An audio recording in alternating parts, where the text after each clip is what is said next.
धार्मिक कथा।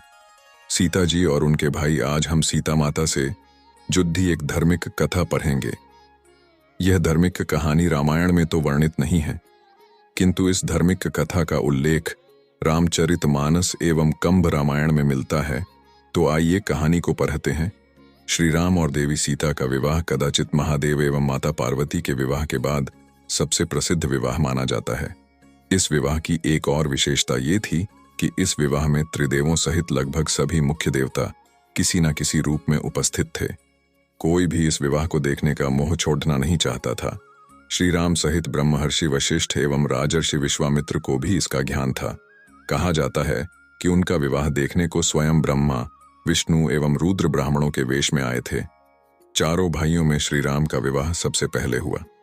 विवाह का मंत्रोच्चार चल रहा था और उसी बीच कन्या के भाई द्वारा की जाने वाली विधि आई।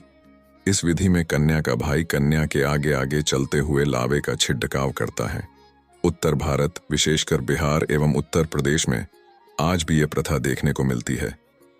विवाह पुरोहित ने जब इस प्रथा के लिए कन्या के भाई का आह्वान किया तो ये विचार किया जाने लगा कि इस प्रथा को कौन पूरा कर सकता है।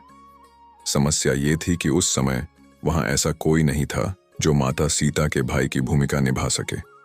अपनी पुत्री के विवाह में इस प्रकार विलंब होता देखकर पृथ्वी माता भी दुखी हो गई। चर्चा चल ही रही थी कि अचानक एक श्याम वर्ण का युवक उठा और उसने इस विधि को पूरा करने के लिए आज्ञा मांगी।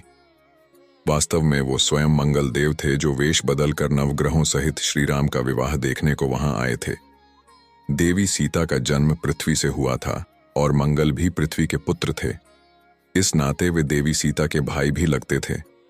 इसी कारण पृथ्वी माता के संकेत से वे इस विधि को पूर्ण करने के लिए आगे आए। इस प्रकार एक अनजान व्यक्ति को इस रस्म को निभाने को आता देखकर राजा जनक दुविधा में पड़ी डीडीएच गए। जिस व्यक्ति के कुल, गोत्र एवं परिवार का कुछ पता ना हो, उसे वे कैसे अपनी पुत्री के भाई के रूप में स्वीकार कर सकते थे। उन्होंने मंगल से उनका परिचय, कुल एवं गोत्र पूछा। इस पर मंगल देव ने मुस्कुराते हुए कहा, हे महाराज जनक, मैं अकारण ही आपकी पुत्री के भाई का कर्तव्य पूर्ण करने को नहीं उठा हूं। आपकी आशंका निराधार नहीं है, किंतु आप निश्चिंत रहें, मैं इस कार्य के सर्वथा योग्य हूं। अगर आपको कोई शंका हो तो आप महर्षि वशिष्ठ एवं विश्वामित्र से इस विषय में पूछ सकते हैं। ऐसी तेजयुक्त वाणी सुनकर राजा जनक ने महर्षि वशिष्ठ एवं विश्वामित्र से इसके बारे में पूछा। वे दोनों तो सब जानते ही थे, अतः उन्होंने सहर्ष इसकी आज्ञा दे दी। इस प्रकार गुरुजनों से आज्ञा पाने के बाद मंगल ने देवी सीता के भाई के रूप में सारी रस्में निभाई। रामायण के सारे संस्करणों में तो नहीं, किंतु कंब रामायण एवं रामचरितमानस में इसका उल्लेख है। ये कथा अपनी बहन के प्रति एक भाई के उत्तरदायित्वों के निर्वाह का एक मुख्य उदाहरण है। भगवान की कथा पसंद आई तो प्लीज शेयर करें।